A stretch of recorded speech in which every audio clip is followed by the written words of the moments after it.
You're listening to ASOTU CON sessions by Space Auto, recorded live at ASOTU CON 2025. We are live on the ASOTU CON podcast stage, powered by Space Auto, and in the heart of the action here at ASOTU CON 2025.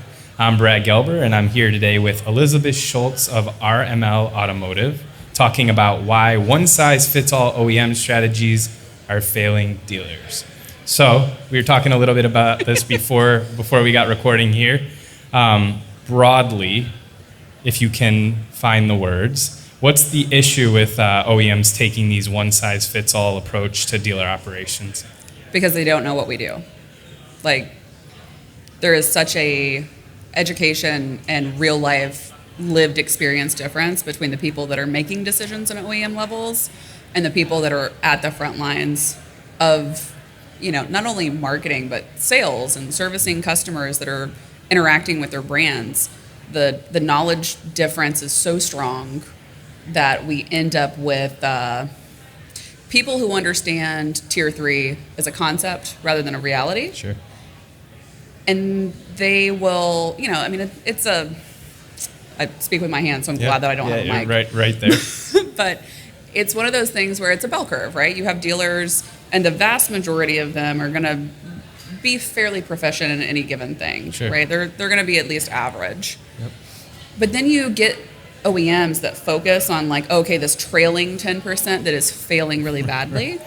And I think that is how we end up with the I'm going to name names here, but the Stellantis mandate that came out about every dealer needs a GMB and we need access to it. And then how they delivered that to us as a dealer body. Yep.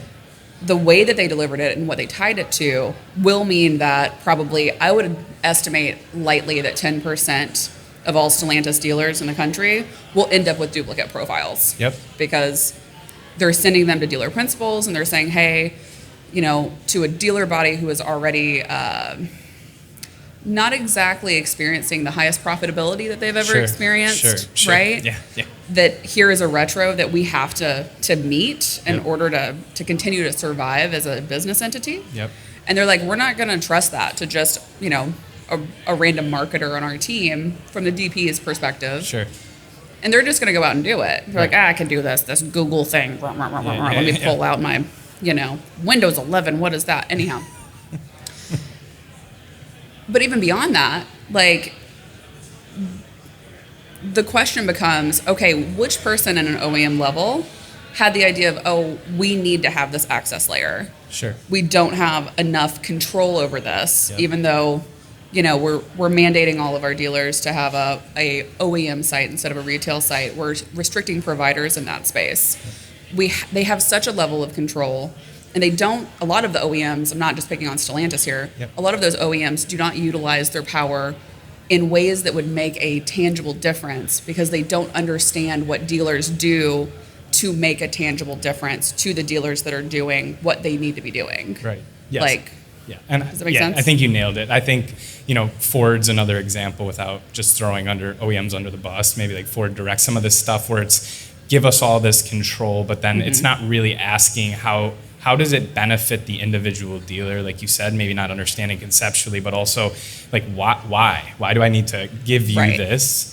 What are you going to do for me? Instead, it's just, hey, this is what we're doing. Right. And as you said, dealer principals get this email, it goes down to whoever's doing marketing, and it's a scramble of hey, I got to do this thing, and it's got to be done tomorrow, and there's financials tied to it now with the GMB thing that came out, and we went through that too at our group, and it was hey, can we get this signed up? So we rushed to do it. And then it says within 2 days, you'll be contacted by us with next steps. It's now been 5 days and I've not been contacted. So I reach back out and I say, hey, haven't heard anything. We're on it. Thank you. So it's okay, we rushed to do this thing, and then it's not always, and I think that's a broader point maybe with some of this stuff is that it's urgent until it's not anymore too.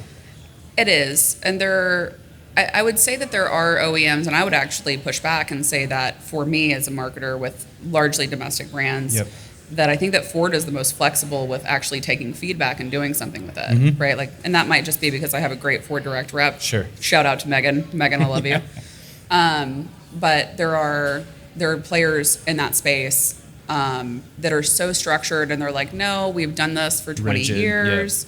You know, we want access to your analytics. We want access to every pathway that a customer could connect with you. And I understand that they need to feel control about the end use of the product that they are manufacturing. Sure. But a franchise model requires a lot of individuality, I guess, Sure. right? And because the people that I'm serving in my market are fundamentally different than the people that you're serving in your market. Totally. And there are digital principles that will always be true. And then there's digital principles that will absolutely be different for you Right. and me in the middle of the world, or Right. the real middle of the country, Sure. you know? So, And I think too, without going too down this rabbit hole, but talking about highline brands and some of the luxuries, that's even harder to like have any flexibility on. So, Yes. But just in terms of this GMB access by Stellantis, conceptually, why is it such a mess? If you can be concise. I think it is very messy for two reasons. One, because it shows the innate failure of an OEM to conceptualize what is important to the dealer, and the fact that it's very similar to if you've gone to like a General Motors roadshow recently, and they're talking about like setting up a Facebook profile, or they're talking about the principles of SEO. And you know, we're fairly advanced in this space. Sure. Like, if don't mandate every single dealer go to a 101 class. Right. If you have dealers that are falling below certain benchmarks, pull them up. Sure. You know, like I think if they were to change their model to just pull up rather than try to put these restrictions on everyone, we would all get better. Yep. Because you're really educating the people that need it, and you're not wasting those resources on marketers of our level that honestly don't need the oversight. Sure. Right. And I think that's what it comes down to, is that functionally all this does for the average dealer in America is it ties up our time in doing something like this, or it ties up a dealer principal's time and trying to manage it, when we could be doing things to go out and conquest customers for that OEM, to take better care of the customers that we already have, to retain those customers. And it's very inefficient. It's giving inefficiency.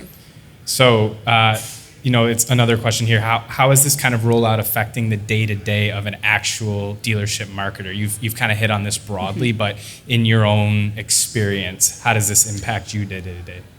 I think you have to kind of roll back from the hyper-focus of the initial kind of, this is what I wanted to rant about, and just pull back to the restrictions that we have as marketers from an OEM space tangle us up in solving problems that are not actually problems. We are constantly trying to solve for not getting around OEM mandates, but making OEM mandates work for our stores, when it should be the other way around, right? Like, they should be looking at this from, okay, if your store is already efficient in this lane, let us give you support to become more efficient, rather than, no, this newfangled tech is dangerous. We don't appreciate it. We don't approve of it. And you're going to continue to use a vendor that we approved like 20 years ago. Yes. Right? Yep. So, and not even to get into the whole co-op compliance thing, and if you want to get your money back, but we don't have time for all that. Real quick, just in wrapping up here, if you could maybe think of a better approach to this. You've kind of hinted at it. Maybe it's taking feedback from the dealers, seeing where they're at within it. If you're more advanced, maybe this is the way. If not, so what's your kind of takeaway on how could this be fixed or be better maybe? I think OEMs need to embed their digital marketing. They need to understand that their marketing needs to be bifurcated. They still need the manufacturer tier 1 level marketers, and then they have to understand that they need a completely different skill set for the people that are aligning that tier 1 marketing and doing dealer body governance, specifically in digital, because it's such a big piece. Sure. So they need to have specialists that can score their dealer body and maintain that in a way that is sensible and modern, rather than continuing to go back to archaic principles of governance. Perfect. And as I said to you before, this is near and dear to my heart. You killed it. Great job. Thanks for joining us, Elizabeth, and thanks for tuning in. We'll catch you soon. Thanks, guys. Thank you for listening to this ASOTU CON session, brought to you by Space Auto. At ASOTU, we're obsessed with uniting people around one big idea, that thriving people are the only path to a thriving and profitable industry. If that resonates with you, head over to morethancars.com to join our email list and explore our full list of podcasts.